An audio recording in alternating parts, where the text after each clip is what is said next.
పసిడి పంటలు కార్యక్రమాన్ని విశేషంగా ఆదరిస్తున్న రైతాంగానికి అభినందనలు.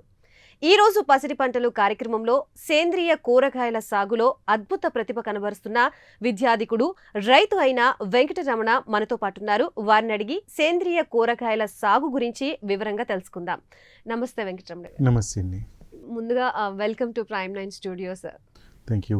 ప్రస్తుతం మన ఉభయ రాష్ట్రాల్లో సేంద్రియ కూరగాయల సాగు ఎలా ఉంది? మీరు ఐటీ రంగంలో ఉండి కూడా దీని వైపు మొగ్గు చూపడానికి గల కారణం ఏంటి?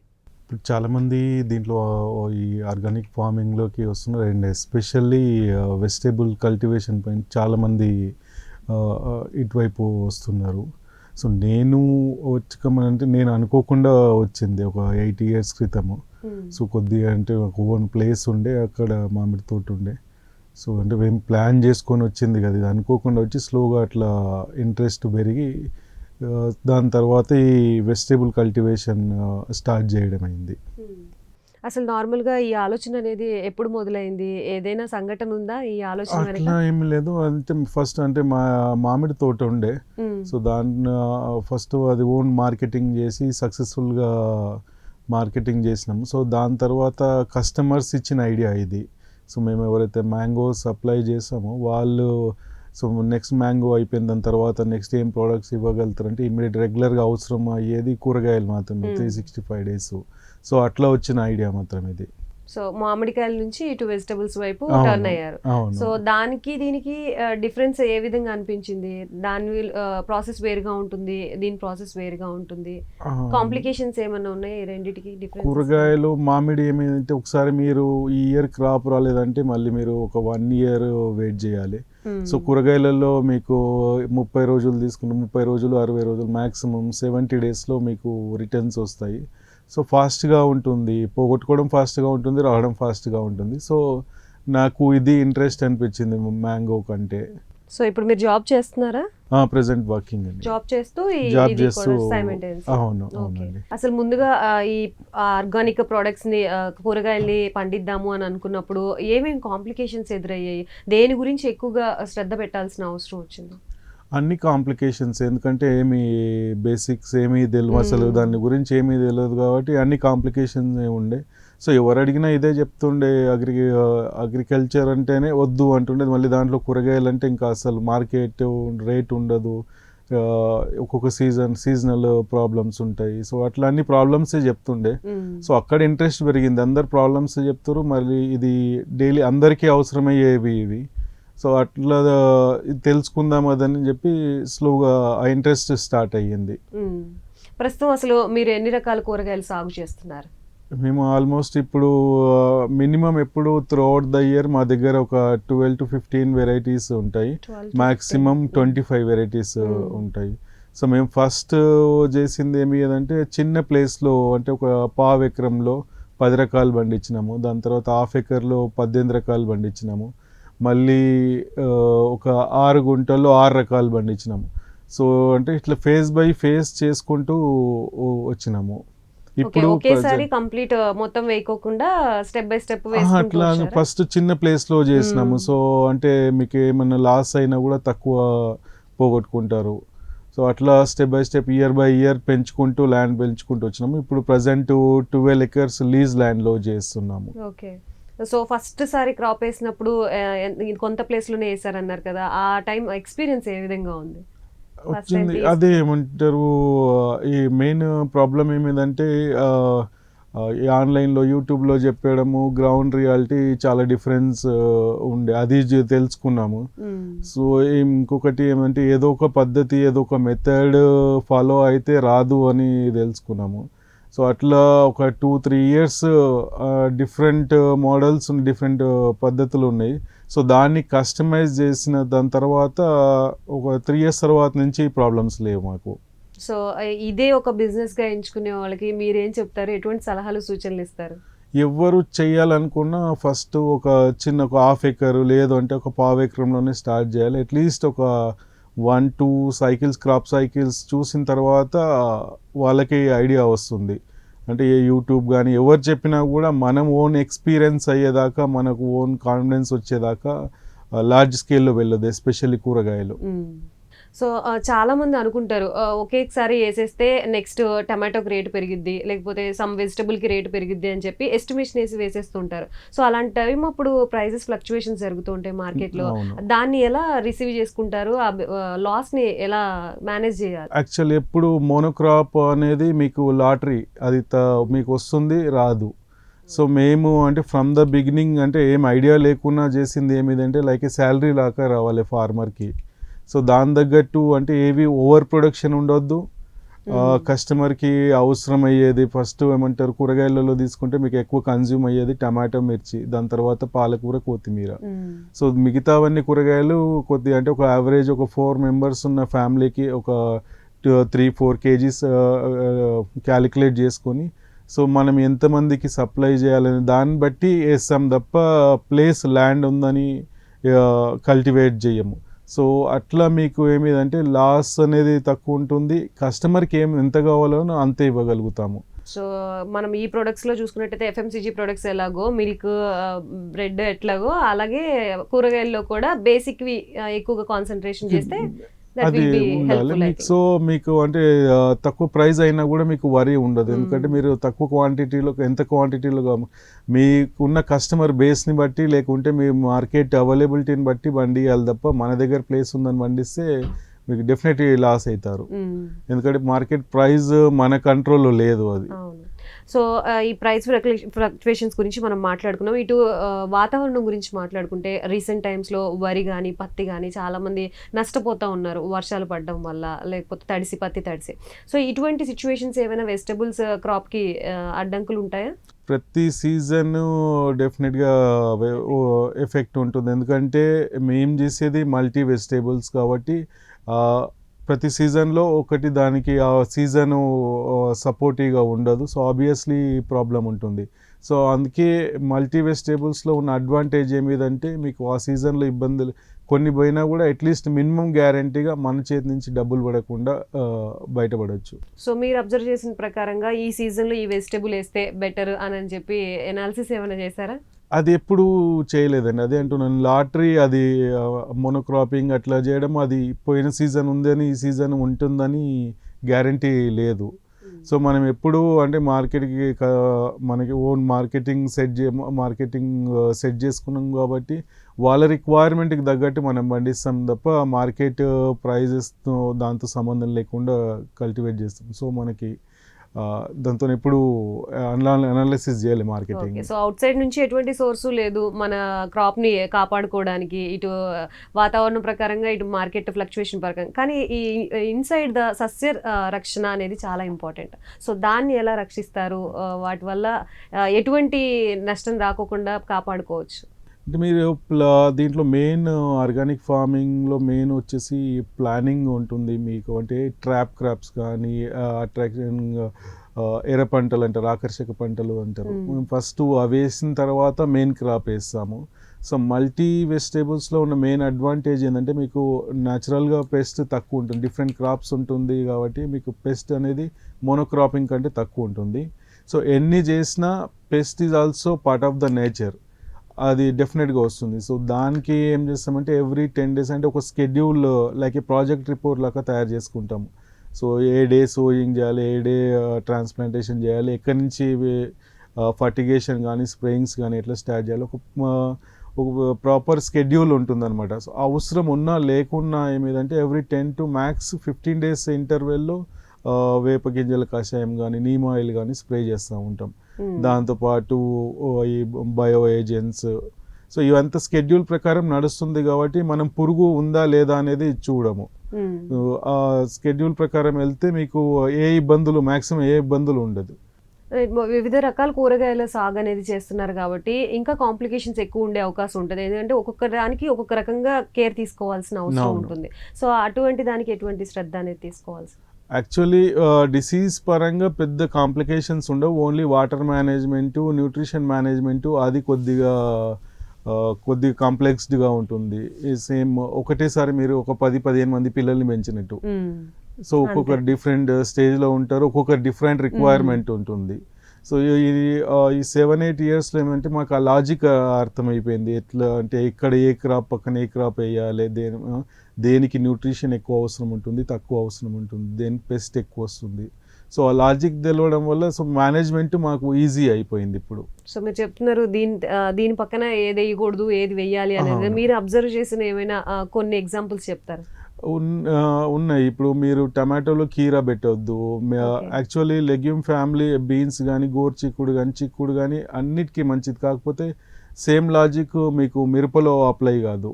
ఎందుకంటే మిరపలో మీకు సేమ్ తుప్పు తెగులు వస్తుంది, డిసీజ్ కామన్గా ఉన్న డిసీజ్ షేర్ చేసుకునే అవి మీరు ఒకటే దగ్గర వేయొద్దు. సో అట్లే టమాటోలో కీరా వేయొద్దు, ఎందుకంటే కీరా హెవీ ఫీడర్ అది. సో టమాటాకి కూడా ఆల్రెడీ ఎక్కువ ఎరువులు అవసరం పడతాయి. ఈ రెండు వేస్తే 2 క్రాపులు డ్యామేజ్ అవుతాయి. సో ఇవి తెలియకుండా రైతులు ఏమంటే ఈ ఏమంటారు సరిగా అవగాహన లేక, చెప్పే వాళ్ళకి కూడా అవగాహన అంటే ప్రాక్టికల్ నాలెడ్జ్ లేక ఒకటే బెడ్ పైన మీరు 2 పంటలు వేయచ్చు, 3 పంటలు వేయచ్చు అని చెప్తున్నారు. కానీ ఏం వేయచ్చు, ఏం వేయొద్దు అనేది ఎవరు చెప్పట్లేదు. సో అక్కడ అంటే మెయిన్ ప్లానింగ్ దగ్గర, సాయిల్ ప్రిపరేషన్ దగ్గర, మెయిన్ ఇట్లా ఇంటర్ క్రాపింగ్ దగ్గర ఈ 3 మేజర్ ఇష్యూస్తోని రైతు ఇది అంటే కొత్తగా వచ్చే వాళ్ళు ఫెయిల్యూర్ అవుతున్నారు. భూమిని బట్టి మనం వేసే పంట దాని దిగుబడి ఆధారపడి ఉంటుంది అని అంటారు. తప్పకుండా. మరి ఇప్పుడు ఈ కూరగాయల వ్యవసాయానికి ఎటువంటి భూమి అవసరం పడుతుంది, ఎటువంటి దాంట్లో వేస్తే ఎక్కువ దిగుబడి వస్తుంది? ఏదైనా ఏమంటారు, ఒక చౌడు తప్ప మీకు ఏ నేలలో నల్లరేగడి నేలలో బాగా వస్తుంది. కాకపోతే వర్షాకాలము వాటర్ స్టాగ్నెంట్ అవుతుంది, మీకు కూరగాయలకి పని చేయదు. మామూలుగా అయితే ఐడియల్గా రెడ్ సాయిల్ బాగుంటుంది. సో కూరగాయలకి ఏమిదంటే మనం వేరే ఫీల్డ్ క్రాప్స్ అంటే కంది కానీ, వరి కానీ ఇవి కంపేర్ చేయలేము. ఎందుకంటే మీరు కంది చూసుకుంటే 6 నెలల పంట, వరి 120 రోజులు. కూరగాయలు మీకు వచ్చేవి మ్యాక్సిమం 90 days అయిపోతుంది. 90 days తర్వాత మళ్ళీ ఆ ప్లేస్ లో మనం మళ్ళీ వేరే చేయొచ్చు. సో దానికి ఏమైందంటే మీకు న్యూట్రిషన్ ఎక్కువ అవసరం పడుతుంది. సో ఇక్కడ కూడా ఫార్మర్స్ మెయిన్ ఏమంటే దాంట్లో కంపేర్ చేసుకొని ఆ ఎరువులు కరెక్ట్, న్యూట్రిషన్ మేనేజ్మెంట్ కరెక్ట్ చేయలేక చాలామంది ఫెయిల్ అవుతున్నారు ఆర్గానిక్ ఫార్మింగ్లో. అంటే ఈల్డ్ రాదు అని, ఆర్గానిక్ ఫార్మింగ్ అంటేనే ఈల్డ్ రాదు అని ఒక మిస్కన్సెప్షన్లో ఉన్నారు. సో మేము ఇన్ని ఇయర్స్లో దాన్ని బ్రేక్ చేసినాం అనమాట. So obviously yield equal to chemical ఫార్మింగ్లో ఎంత వస్తుందో ఈల్డ్ వస్తుంది. సో మోర్ దెన్ కల్టివేషన్ మేము R&D ఎక్కువ చేసినాము. ఓకే. సో మీరు అన్న పాయింట్ ఆఫ్ వ్యూలోనే ఆడియన్స్ అందరూ కూడా ఆలోచిస్తూ ఉంటారు, రసాయనిక ఎరువుల ద్వారా ఈజీగా పంట చేతికి వస్తుంది, ఎక్కువ కష్టపడక్కర్లా రైతు, అలాగే దిగుబడి కూడా ఎక్కువగా వస్తుంది అని ఆలోచిస్తూ ఉంటారు. అది నిజంగా అపోహే అంటారా? ఖచ్చితంగా అపోహనే. ఎందుకంటే మేము ఇప్పుడు మామూలుగా ఒక టమాటాని ఎగ్జాంపుల్గా తీసుకుంటే ఒక ఎకరాకి కెమికల్లో మ్యాక్సిమం 40 tons తీస్తారు. మేము లాస్ట్ ఇయర్ హాఫ్ ఎకర్లో సేమ్ 20 tons తీసినాం మేము ఆర్గానిక్ ఫార్మింగ్లో. కాయ క్వాలిటీ కానీ అన్నీ అంటారు. మా దగ్గర తీసుకున్న ఆర్గానిక్ స్టోర్ వాళ్ళు కూడా షాక్ అయిపోయినారు చూసి క్వాలిటీ, ఈల్డ్. సో అట్లా ఒక్కొక్క క్రాప్ పైన అన్నిటిపైన ఎక్స్పెరిమెంట్ చేసినాం ఈ 7-8 yearsలో. సో మేజర్ ప్రాబ్లం ఏదంటే రైతు రిజిట్ అవుతున్నాడు అనమాట. అంటే ఏదో ఒక మెథడ్ పట్టుకొని ఈ మెథడ్ చేస్తేనే ఆర్గానిక్ ఫార్మింగ్, ఈ మెథడ్ చేస్తేనే న్యాచురల్ ఫార్మింగ్ అని. సో రైతు డిసైడ్ చేసుకోవాలి ఏది నీ పొలానికి సూట్ అవుతుంది అనేది. కొద్ది ప్లేస్లో మీరు ఎక్స్పెరిమెంట్ చేసుకొని రిజల్ట్ చూసుకొని చేస్తే ఈక్వల్గా వస్తుంది, కెమికల్ ఫార్మింగ్కి ఈక్వల్గా వస్తుంది. సాధారణంగా వ్యవసాయ రంగంలో ఎక్కువగా పాతకాలపు పద్ధతుల్ని పాటిస్తూ వస్తున్నారే తప్ప కొత్త పద్ధతుల్ని అవలంబిస్తే మళ్ళీ ఎందుకు రిస్క్ చేయడం అనే ఆలోచనలో చాలా మంది ఉంటారు. కొంత వాళ్ళకి అవగాహన లేక కొంతమంది ఉంటారు. మరి అటువంటిగా అవగాహన లేని వాళ్ళ కోసం ఏమైనా సెంటర్స్ ఉంటాయా వాళ్ళని అవేర్నెస్ కోసం? ఈ ఫార్మింగ్ అయితే రైతుకి వ్యవసాయం చేయడము నేర్పించాల్సిన అవసరం లేదు, రైతుకి లెక్కలు నేర్పించాలి. ఓకే. వ్యవసాయం అవసరం లేదు, ఎందుకంటే 100 సంవత్సరాల నుంచి చేస్తున్నారు. వ్యవసాయంలో దాంట్లో మార్పు అవసరం లేదు. వాళ్ళకి కావాల్సింది లెక్కలు నేర్పియాలి. అంటే ఎంత ఖర్చు అవుతుంది, అంటే 1 కిలో మీ ప్రొడక్షన్ తీసుకురావడానికి ఎంత కాస్ట్ అవుతుంది అనేది అడిగితే ఎవరు చెప్పరు. ఎంత విత్తనం పడుతుందంటే ఎవరిదరే. ఈ క్యాలిక్యులేషన్స్ తీసుకొని వస్తే మీ ప్రొడక్షన్ కాస్ట్ ఎంత అయింది, మీరు ఎంత కమ్ముకోవాలి, అప్పుడు మీకు రైతు ఆబ్వియస్లీ మీ ఉంటారు లాస్ అనేది ఉండదు. సో ఇప్పుడు రోజుల్లో అసలు వ్యవసాయం చేయడానికి ఎవరు ఇష్టపడని పరిస్థితి, ఉన్న వాళ్ళకేమో వీటి గురించి అవగాహన లేకపోయే, మరి అసలు దీన్ని గాడిలో పెట్టడానికో లేకపోతే దీని మీద మొగ్గు చూపడానికో ఎటువంటి అట్రాక్టివ్ థింగ్స్ అనేవి ఏమీ కనిపించట్లేదు. ఫ్యూచర్లో ఉంటుందంటారా అసలు? డెఫినెట్గా ఉంటుందండి. అందుకే ఇప్పుడు కొత్తగా ఎవరు వచ్చి, నేను కదా ఎవరు వచ్చి చేసినా సరే ఏదంటే ఒక ట్రెడిషనల్ రైతు ఫెయిల్ అయినాడు అనుకోండి, ఏం ప్రాబ్లం కాదు. నాలాంటి ఎవరు కొత్తగా వచ్చిన వాళ్ళు ఫెయిల్ అయితే 100 మందికి రాంగ్ ఎగ్జాంపుల్ సెట్ అవుతుంది. సో అందుకే ఏదంటే మీరు స్టార్ట్ చేసేటప్పుడే ప్రాపర్ ప్లానింగ్తోని, అసలు ఆ ప్లానింగ్ కరెక్ట్ లేక సగం మంది ఫెయిల్ అవుతున్నారు. అంటే పంట వేసి ట్రెడిషనల్గా చేసే వాళ్ళైనా సరే, ఇప్పుడు వచ్చే వాళ్ళైనా సరే పంట వేసి అప్పుడు మార్కెటింగ్ కోసం ట్రై చేస్తున్నారు. మీరు అమ్ముకునే విధానం పైన డిపెండ్ అయి ఉంటుంది. మీరు మార్కెటింగ్ ఎక్కడ చేయాలనుకుంటున్నారు? హోల్సేల్గా చేయాలనుకుంటే ఒక క్రాప్ ప్యాటర్న్ ఉంటుంది, రీటైల్గా చేయాలనుకుంటే ఒక క్రాప్ ప్యాటర్న్ ఉంటుంది. సో అట్లా అంటే మీకు ఆ ప్లానింగ్ కరెక్ట్ లేకపోతే డెఫినెట్గా మీరు ఎంత మంచి పంట పండించినా కూడా మీరు డెఫినెట్గా లాస్ అవుతారు, మార్కెటింగ్ కరెక్ట్ లేకపోతే. సో మార్కెటింగ్ ఎంత ఇంపార్టెంటో, డీలర్షిప్ పాత్ర ఏ విధంగా ఉంటుంది అసలు దీనికి సంబంధించి? అంటే మేము దీంట్లో డీలర్షిప్ అనేది ఏం లేదు. అంటే మేము ఆర్గానిక్ స్టోర్స్ వాళ్ళని ఫస్ట్ ఏమంటారు మాట్లాడి వాళ్ళకి చేద్దామని చేసినాం. యాక్చువల్లీ ఇనిషియల్గా మేము చేసిన ప్లాన్ వేరు. ఇక్కడ 12 acres స్టార్ట్ చేసేటప్పుడు మేము మా టౌన్ షాద్ నగర్. సో అక్కడ ఒక 500 కస్టమర్స్ని ఒక సబ్స్క్రిప్షన్ మోడల్లో ఇద్దామని స్టార్ట్ చేసినాము. సో అది కాలేదు. తర్వాత స్టోర్ వాళ్ళు మమ్మల్ని కన్సల్ట్ కావడం అయ్యింది. సో వాళ్ళకి హోల్సేల్గా ఇప్పుడు సస్టైన్ కావడం కోసం హోల్సేల్గా ఇస్తున్నాం.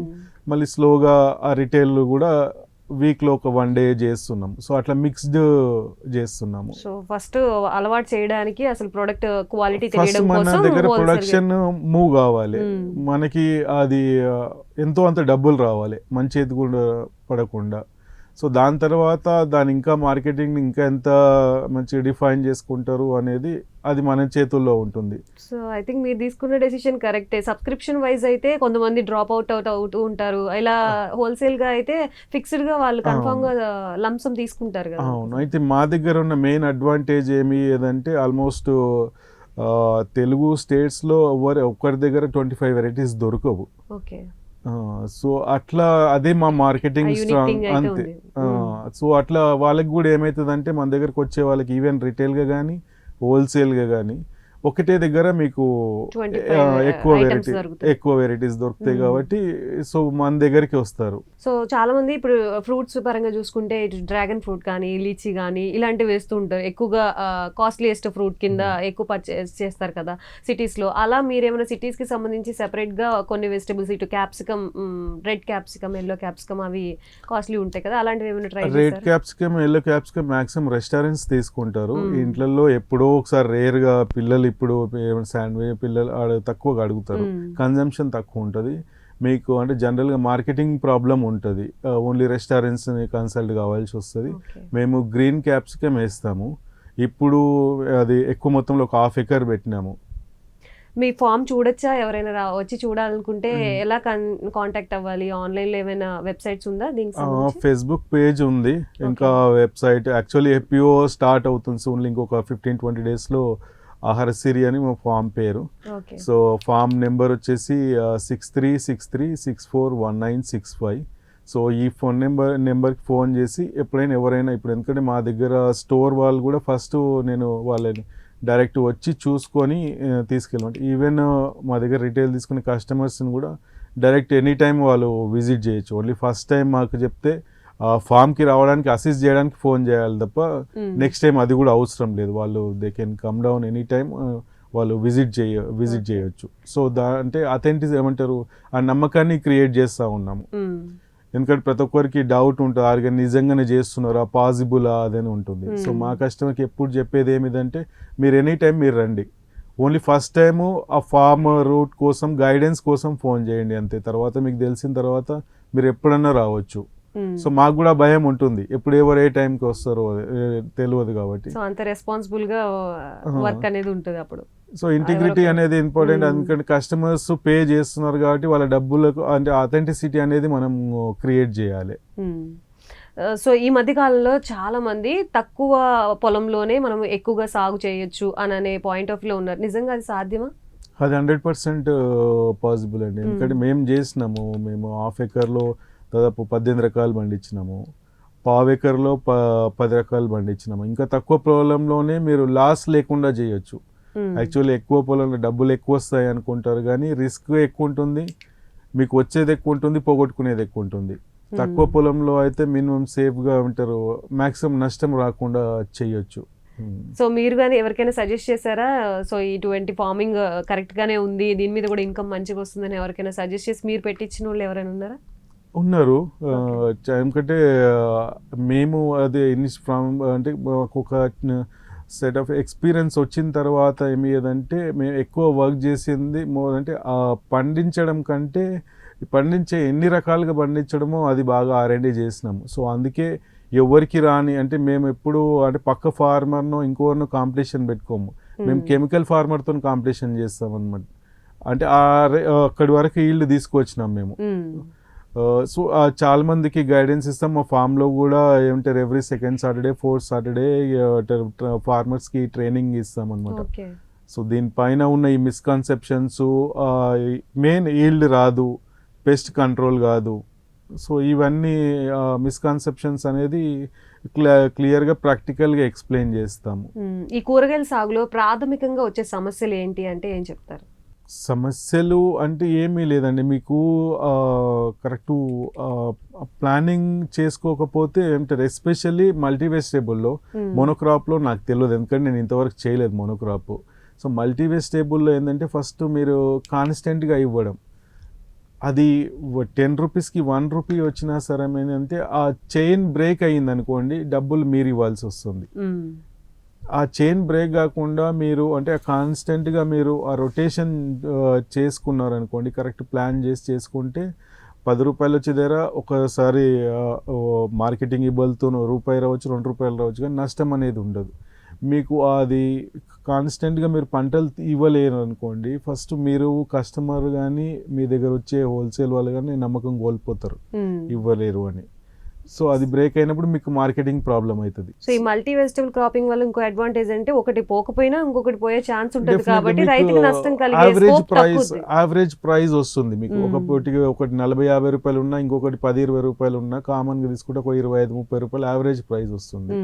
సో మీకు నష్టం అనేది ఉండదు. ఓన్లీ మీరు చేయాల్సింది ఏమి అదంటే 10 పంటలు అనుకొని ఫస్ట్ స్టార్టింగ్ లో వీలైనన్ని తక్కువ పంటలు వేసుకోవాలి. ఎందుకంటే మేము చేసిన మిస్టేక్ అదే, అంటే యూట్యూబ్లో చూసి ఒక పక్క వారు 10 పంటలు వేస్తే మనము 10-12 పంటలు వేయాలి, వాళ్ళు 12 వేస్తే 14 వేయాలి, కానీ 14 మనం చేయగలుగుతామా లేదా, ప్లస్ మన వెదర్ కంపాటబులా లేదా అనేది అది ఆలోచించలేదు. సో ఈ పాలీ హౌస్ లో పండించే కూరగాయల సాగుకి మీరు చేస్తున్న ల్యాండ్ కల్టివేషన్ కి డిఫరెన్స్ ఏంటి, ఏం గమనించారు?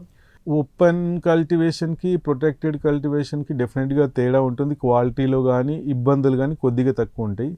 దాంట్లో ఓపెన్ కల్టివేషన్లో ఉండే ఇబ్బందులు, లాభాలు నష్టాలు ఉన్నాయి. ప్రొటెక్టెడ్ కల్టివేషన్లో అది నెట్ హౌస్ కానీ పాలీ హౌస్ కానీ దాంట్లో లాభాలు నష్టాలు ఉన్నాయి. ఇప్పుడు మేము మిక్స్డ్ చేస్తాం. అయితే అట్లీస్ట్ అంటే ఫార్మరు అట్లీస్ట్ ఒక 10% అన్న ప్రొటెక్టెడ్ కల్టివేషన్ చేయాలి. చేస్తే ఏంటంటే ఈ వాతావరణ ఇబ్బందులను కొద్ది వరకు అధిగమించవచ్చు. ఇప్పుడు మా దగ్గర మేము దాదాపు ఒక 1.5 ఎకర్లో నెట్ హౌస్ ఉంది. దాంట్లో ఒక 3-4 వెరైటీస్ ఎక్కువ మొత్తంలో వేస్తామన్నమాట. దాంట్లో వచ్చే క్వాలిటీ మీకు ఓపెన్ ఫీల్డ్లో రాదు. ఎందుకంటే మీకు ఈ ప్రొటెక్టెడ్ పాలీ హౌస్ కానీ నెట్ హౌస్ కానీ ఉంటే వెంటిలేటర్ ఏమంటారు, మొక్క స్ట్రెస్ కాదు ఎనీ వెదర్కి. బయట ఉన్నప్పుడు డెఫినెట్గా స్ట్రెస్ అవుతుంది, ఈల్డ్ కానీ క్వాలిటీ కానీ డిఫరెన్స్ ఉంటుంది. ఓకే, సో ఈ ప్రజల ఆరోగ్య పరిరక్షణలో మీరు చేస్తున్న సేంద్రియ కూరగాయలు ఎంత మేర దోహదపడతాయి అనుకుంటున్నారు? డెఫినెట్గా అండి. ఇప్పుడు ఎందుకంటే మ్యాక్సిమం కెమికల్స్ బ్యాన్ అవుతున్నాయి, ఏమంటారు క్యాన్సర్ అన్నీ ఏమంటారు రోగాలు, కొత్త రోగాలు వస్తున్నాయి. ఎందుకు వస్తున్నాయో తెలుస్తుంది. సో అట్లీస్ట్ ఎందుకంటే ఇవి ఎక్కువ కన్జ్యూమ్ చేసేవి రెగ్యులర్ అవసరం పడేది. సో అట్లీస్ట్ ఇది అంటే ఆర్గానిక్ తినడం వల్ల డెఫినెట్గా చేంజ్ ఉంటుంది. వేరే ఎందుకంటే మనము వేరే చేసుకుంటే రెగ్యులర్గా వెజిటేబుల్స్ అనేవి ప్రతి ఒక్కరు గుడిసె నుంచి బంగ్లా వరకు అందరూ తినేది. సో దీనికి అంటే రైతులు ఈ దిగుబడుల కోసం దానికోసం అంటే మెయిన్ ఎక్కువ ఈ గడ్డి మందులు కొట్టడం వల్ల లేకపోతే ఏమంటారు పురుగుల కోసం స్ప్రేయింగ్ల వల్ల చాలా ఈవెన్ రైతులకే ఫస్ట్ రైతులు సఫర్ అవుతున్నారు. అవును. సో సెల్ఫ్ వాళ్ళ మీదే ఆ కెమికల్స్ First, రియాక్షన్ అనేది recent, కనపడుతూ వస్తుంది వార్తలు వింటుంటే. సో ఈ ఆర్గానిక్ ఫార్మింగ్ స్టార్ట్ చేయడానికి ఎలాంటి ముందస్తు ప్రణాళిక అనేది ఉండాలి? ఫస్ట్ మీరు అంటే ఎక్కడ మీ సరౌండింగ్ మ్యాక్సిమం మీ ఒక 10-20 కిలోమీటర్ రేడియస్లో మార్కెటింగ్ చేసుకోవాలి. అందరూ ఏమి ఏదంటే ఫస్ట్ స్టార్ట్ చేసిన వెంటనే సిటీకి సప్లై చేద్దాం అనుకుంటారు. సిటీకి చేస్తే ఏమవుతుందంటే మీరు గుంపులో గోవిందాన్ని. అవును. ఇప్పుడు ఎందుకంటే ఊర్లలో కూడా మీరు మార్కెట్ ఈవెన్ కెమికల్ ద్వారా పండించిన కూరగాయలు తీసుకున్న 60 నుంచి 80 రూపాయలకు తక్కువ ఉండదు. సో మీరు సేమ్ అదే రేటుకి ఇచ్చినా కూడా మీకు నష్టము రాదు. ఎందుకంటే ఆర్గానిక్ ఫార్మింగ్లో మీరు టాప్గా చేస్తే ఒక కిలో పండించడానికి 15 నుంచి 18 రూపాయల కంటే ఎక్కువ కాదు. మామూలుగా చేస్తే 12 రూపాయలే, 10-12 రూపాయలు అవుతుంది. సో మీరు 40 రూపాయలకు అమ్మితే మీకు 3 టైమ్స్ ఎక్కువ వస్తుంది.